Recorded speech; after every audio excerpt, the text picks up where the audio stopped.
Before the shots were fired, a police story you haven't heard. What happens in the seconds before tragedy? This is the untold story of Officer Elijah Ramirez, a cop in a broken system who made a different choice. It's a raw, human look into the quiet power of restraint, the cost of fear, and the fragile line between life and death on the streets of America. This isn't your usual police story, and that's exactly why it matters. Subscribe for more cinematic, emotional, and truth-telling narratives that challenge the headlines and open hearts. Fade in the low hum of city life at dawn. The camera pans slowly across cracked sidewalks and steam curling up from sewer grates. A voice begins. My name is Elijah Ramirez. Badge number 43821. But this story isn't about the badge. It's about the space between a heartbeat and a gunshot.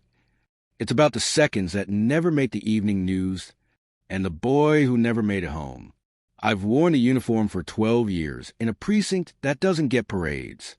We patrol neighborhoods where people don't call the cops unless there's blood, fire, or gunfire. I joined because I believed that could be different. Thought I could change something from the inside.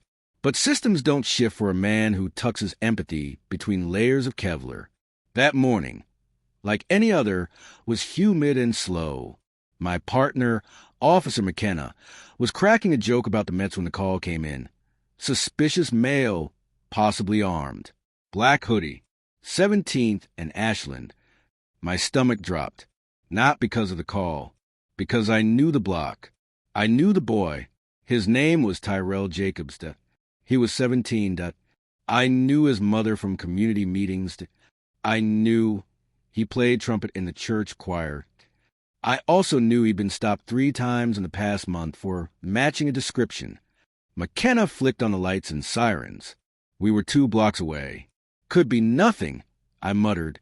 Could be a damn mess, he said back. We turned the corner. I saw him, hoodie up, hands in his pockets, walking fast but not running. He turned when he saw us, not aggressive, not defiant, just tired. I stepped out of the cruiser and called his name. He froze. Tyrell, I said again, softer this time, let me see your hands, buddy. His eyes locked on mine. I could see it. That question, the one kids like him are taught too young. Do I run or do I survive? And then McKenna shouted, he's got something. Tyrell flinched. A flash, a movement. My hand went to my holster. This is the moment, the one no one ever explains, the one that shrinks the universe to the twitch of a finger. But I didn't draw. I walked forward. Slowly, McKenna screamed at me, called me crazy, but I kept my voice steady. Tyrell, don't reach. Whatever it is, just don't. His hands came out slowly, shaking. He dropped what he was holding. Not a weapon, not a gun, a Metro card. He'd just come from his aunt's house. He was late for school. McKenna's hands were still hovering near his sidearm, but I was already moving, already between them. I took a breath. Tyrell took one too, and then the city kept breathing. No headlines were written that day, no cameras showed up, no protests, no press conferences, because nothing happened. But everything almost did. I think about it every night, not because I'm a hero, but because that day I listened to my gut, not my gun. Because that kid could have been dead, and I'd be left explaining how scared I was.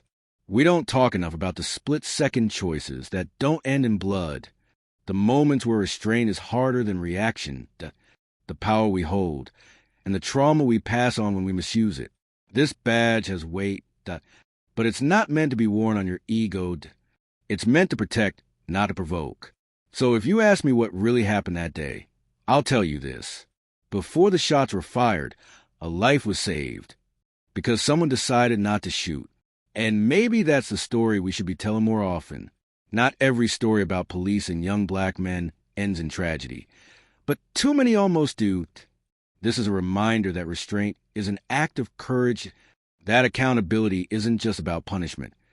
It's about prevention, and that sometimes the most heroic thing an officer can do is nothing at all.